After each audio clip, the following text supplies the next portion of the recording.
Será que isso vai acontecer? Será que isso é assim? Então a gente deve sim conversar, ajustar. Nós vamos errar, a gente tem que ter o coração ajustável, sabe? Entender que a gente pode cometer erros e consertar esses erros, mas não pode perder o amor. Orar, sabe? Se eu sei que você está errado, eu devo orar, eu devo mostrar com mansidão na palavra a razão da minha esperança, a razão da minha fé. E não faltar educação. Se eu separasse para vocês a grande parte dos comentários que tem no meu canal, de irmãos adventistas, não adventistas, de pessoas que discordam da minha opinião, mas se eu mostrar para vocês a maneira como elas discordam, vocês não vão falar que são cristãos. E são. Tem o sobrenome de cristão, evangélico. Daquele jeito, comentando naquela linguagem, eu falo isso para o Senhor: Senhor, me dá sabedoria da Tua palavra, me dá entendimento, mas não deixa eu me tornar um arrogante, uma pessoa que fecha os olhos para tudo, uma pessoa que quando se encontra com outra e vai haver divergência, que eu tenha mansidão na palavra, nas palavras, que minhas palavras sejam temperadas com sal, que eu possa convencer sim o contradizente, mas pela palavra e pela mansidão, e se for necessário, pela oração, e não fazendo guerras com palavras, chamando de falso profeta. Quantas vezes eu fui chamado de falso profeta por pessoas que discordam da minha opinião, não colocaram o verso bíblico ali, não falaram: irmão, você está errado, porque olha o que diz Isaías, olha o que disse Jeremias, olha o que disse Paulo. Não, é o seu falso profeta, vai estudar direito o livro da não sei quem. Então, é isso daí, irmãos. Mas qual foi o testemunho que Jesus deixou? O mundo vai crer que o Pai enviou o Filho se nós estivéssemos em unidade. Assim como Ele está no Pai e o Pai nele, nós estivéssemos nele e Ele em nós, em unidade, em amor. E o mundo vai crer que o Pai enviou o Filho.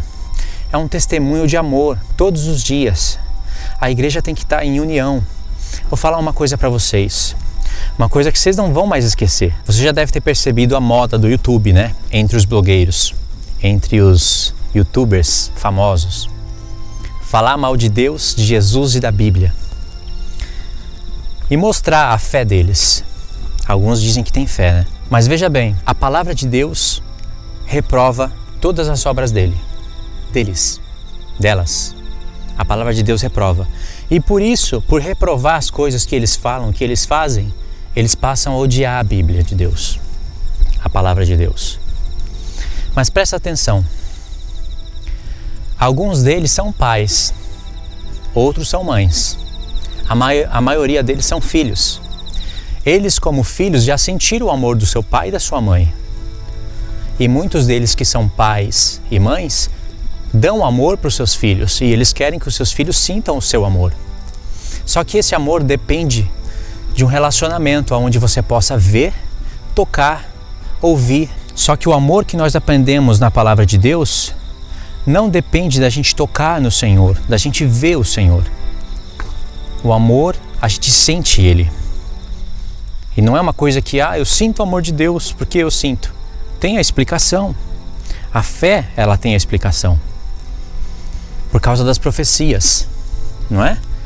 Por causa das profecias que estão se cumprindo, nós vemos que a palavra de Deus é verdadeira. Nós podemos sentir o amor de Deus quando nós estamos orando. Você já parou para pensar? São milhares de pessoas que ajoelham à noite, de dia, e que falam com Deus. Será que estão todos malucos? Não é apenas 1, 10, 100, 1000, 10 mil, 100 mil, 1 milhão. São milhares de pessoas que dão o mesmo testemunho, que amam a Deus, que sentem o amor de Deus. E aí vem a moda dos YouTubers ateus dizendo que nós somos loucos. Porque você pode dizer, não, ninguém disse isso, eu nunca ouvi eles falarem isso. Então como que se explica milhares e milhares de pessoas dizendo que estão sentindo o amor de Deus, que eles dizem que não existe, orando a Deus, estudando a palavra de um Deus que não existe, só tem duas explicações, duas coisas que vão fazer sentido. Ou está todo mundo louco, é uma febre, ou realmente Deus existe e Ele não se revelou para todos, porque não são todos que abrem o coração para Ele. Ah, você fala que sente Deus, que isso, que aquilo, mas eu não sinto nada, por isso que eu não acredito. Você não sente nada, eu sinto. Quando você diz que não sente nada, eu acredito. Mas por que você não acredita quando eu digo que sinto? Porque eu não acredito.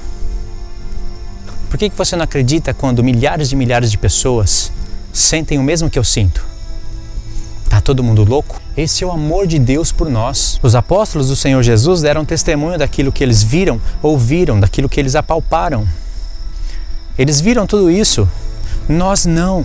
Nós cremos, irmãos, por causa do testemunho dos 12 apóstolos. E os apóstolos acreditaram por causa do testemunho dos profetas. Os profetas creram por causa do testemunho de Deus, do seu Espírito Santo. Então, os apóstolos de Deus sustentam o testemunho dos profetas e nós sustentamos o testemunho dos apóstolos. E todos nós somos testemunhas de Cristo, sustentamos o testemunho do Senhor Jesus. O mundo tem que ver isso. Mas como que o mundo vai ver isso? Revelando quem é o chifre pequeno, os 10 chifres, revelando os conflitos no Oriente Médio e todas as coisas que já estavam profetizadas? Sim, mas não é só nisso. Nós temos que ser um em unidade. Como o pai é um com o filho é um com o pai, nós temos que ser um com eles. Assim como eles em nós. E estarmos em unidade, como está escrito em João 17, para que o mundo creia que o Senhor Jesus foi enviado. Você pode ser um expert em profecia e péssimo no amor. Tem pessoas que podem ser péssimas em profecias, mas expert no amor. Treinados em amor. E é claro que quando eu falo de amor, tem níveis, porque nós também amamos a Deus com o nosso entendimento. Amarás o Senhor teu Deus com todo o teu coração, com toda a tua alma, com todo o teu entendimento. Se você tem um bom entendimento, você acaba amando mais o Senhor. Presta atenção no que eu estou falando, hein? Não é contradição o que eu estou falando. Assim como a sabedoria de Deus tem níveis, o amor de Deus também tem níveis. Você quer ver um exemplo rápido de níveis na sabedoria de Deus? Em Apocalipse 13, Deus disse que há sabedoria em quem calcula o número da besta. E para calcular o número da besta, a besta tem quantas cabeças? 7. Você precisa conhecer tudo isso. E para você entender aquilo ali, que está em Apocalipse 17, 13, 17, você precisa conhecer toda a palavra de Deus, o trabalho de Deus dos reinos, a história da humanidade. Não é simples assim, calcular o número da besta. Mas Deus disse, Deus testemunhou ali a sabedoria. Por isso que em Apocalipse 17, quando vai falar de calcular as cabeças da besta, fala, aqui tem uma mente de quem tem sabedoria. Isso aqui está no grego. Na nossa tradução está assim, aqui é o sentido de quem é a sabedoria. Mas no grego a palavra sentido é a palavra mente que está ali no texto. E o que está ali no texto é o seguinte, aqui há uma mente de quem tem sabedoria. As 7 cabeças são 7 montes, que são 7 reis. 5 caíram, um ainda existe, o outro ainda não veio. Quando vier tem que durar pouco tempo. E começa a falar do 8º rei, tudo aquilo, todas aquelas figuras tremendas. Deus disse, tem sabedoria ali. Mas será que é só isso? A sabedoria de Deus se restringe em você calcular a besta? Não. Você vai ver vários salmos, vários profetas testemunhando outros lados da sabedoria de Deus. E um homem que escreveu sobre isso é o grande Tiago. Uma carta só de 5 capítulos e repletas de revelações. Tiago fala, se alguém tem sabedoria, mostre através de mansidão de palavras. E aí ele começa a falar de 2 sabedorias. Ele fala que uma é do alto, a outra é de baixo, terrena, animal e diabólica. E aí ele fala que a sabedoria do alto, ela é tratável, ela é mansa, sabe? Ela nos mostra a palavra correta. Ela, no lugar da gente se irar, a gente clama ao Senhor. Ela é tratável, né? Ela trata com as coisas da justiça, com os frutos do Espírito Santo. Essa sabedoria que vem do alto. E é por isso que Tiago fala, mostre através de mansidão de palavras. Tiago não falou, mostre a sua sabedoria através de conectar todos os profetas e entender as revelações.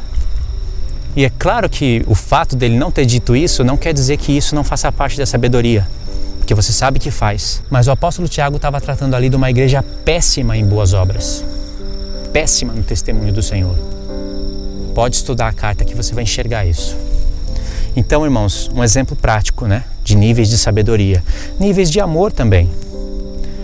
Você pode dizer, eu amo o Senhor, eu amo acordar todo dia de manhã e à noite e dizer, eu amo o Senhor, mas falar mal dos irmãos, não ter paciência, alguém discorda de você em opinião bíblica e você perde a paciência, sabe? E além disso, de perder essa paciência e partir para as palavras que vão machucar o irmão, não procura ele para se arrepender, para pedir perdão. Procura Deus, pede perdão para Deus, mas não pede perdão para o irmão. Então essas coisas, sabe, que a gente tem que tratar na nossa vida, que a gente tem que ajustar, porque a igreja, ela tem que se unir, ela tem que estar unida em amor. E isso vai acontecer. Lembra que eu disse? Com a grande tribulação na terra, a igreja vai se unir. Não vai ter placas, não vai ter mais essas divergências, porque as profecias vão estar claríssimas. Aquele que testemunhou corretamente sobre o Senhor, aquele que ensinou errado, tudo isso já vai estar manifesto. Porque quando se manifestar a grande tribulação, vai estar pertinho do fim. Questão de 7 anos para acabar a história da humanidade. E ali vai ser manifesto quem ama a Deus, quem não ama a Deus. Muitos vão ter que doar a sua própria vida pelo amor ao Senhor, para não negar a Escritura.